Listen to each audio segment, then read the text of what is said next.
નમસ્કાર દર્શક મિત્રો, તલોક સત્તા શોમાં આપનું સ્વાગત છે। ચીનની એક મહત્વાકાંક્ષી પરિયોજનાથી ભારત અને બાંગ્લાદેશના લાખો લોકો પ્રભાવિત થઈ શકે છે। મધ્ય ચીનમાં સ્થિત થ્રી ગોર્જિયસ ડેમ વર્તમાનમાં વિશ્વનો સૌથી મોટો ડેમ છે। ચીને તેનાથી પણ સૌથી વધુ શક્તિશાળી ડેમને લીલી ઝંડી આપી દીધી છે।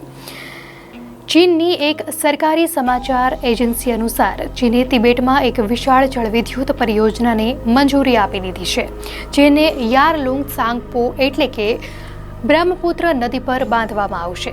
તિબેટમાં બ્રહ્મપુત્ર નદીને યારલુંગ ત્સાંગપો નામે પણ ઓળખવામાં આવે છે। નવો ડેમ તિબેટ પઠારના પૂર્વીય છેડા પર યારલુંગ ત્સાંગપો નદી પર બાંધવામાં આવશે, જે વાર્ષિક 300 બિલિયન કિલોવોટ ઉર્જા ઉત્પન્ન કરશે। થ્રી ગોર્જિયસ ડેમની 88.2 બિલિયન કિલોવોટ પ્રતિ કલાકની ડિઝાઇન ક્ષમતામાં 3 ગણો વધારો કરશે। ચીનના આ પ્રસ્તાવિત ડેમમાંથી ભારત અને બાંગ્લાદેશમાં લાખો લોકોને અસર થશે। ચીનના સરકારી ઉર્જા નિગમના આ પ્રોજેક્ટથી દેશના કાર્બન ન્યુટ્રલિટીના લક્ષ્યો હાંસલ કરવામાં મદદ મળશે। તો અધિકારીઓએ જણાવ્યું કે તેનાથી એન્જિનિયરિંગ જેવી ઇન્ડસ્ટ્રીમાં તેજી આવશે અને તિબેટમાં રોજગારી સર્જન થશે। હાલમાં દુનિયાનું સૌથી મોટું જળવિદ્યુત પાવર સ્ટેશન પણ ચીનમાં જ આવેલું છે। ચીને કહ્યું છે કે આ પરિયોજનાથી પર્યાવરણ પ્રભાવિત નહીં થાય, પરંતુ માનવાધિકાર સંગઠનો અને જાણકારોએ આ ઘટનાના દુષ્પરિણામો વિશે ચિંતા વ્યક્ત કરી છે। યાલુંગ ત્સાંગપો નદીમાં 6561 ફૂટની ઊંચાઈ પર આ ડેમ બાંધવામાં આવશે।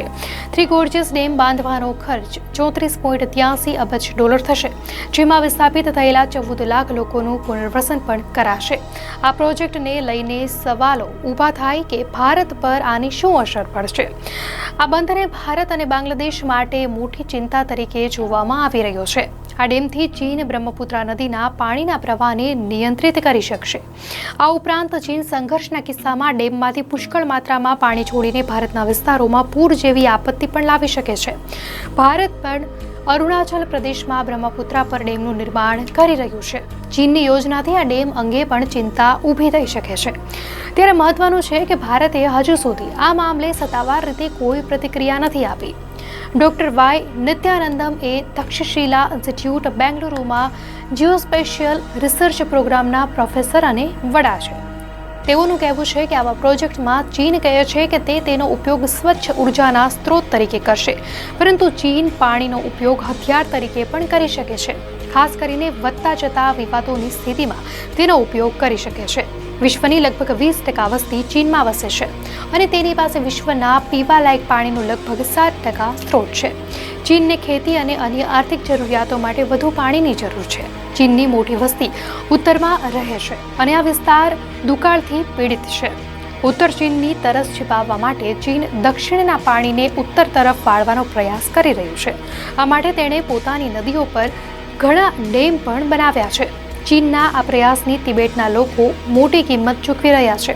1950ના દાયકામાં તિબેટ પર કબજો જમાવ્યો ત્યારથી ચીનનું ચુસ્ત નિયંત્રણ છે અને ચીને તિબેટમાં ઘણા ડેમ પણ બનાવ્યા છે।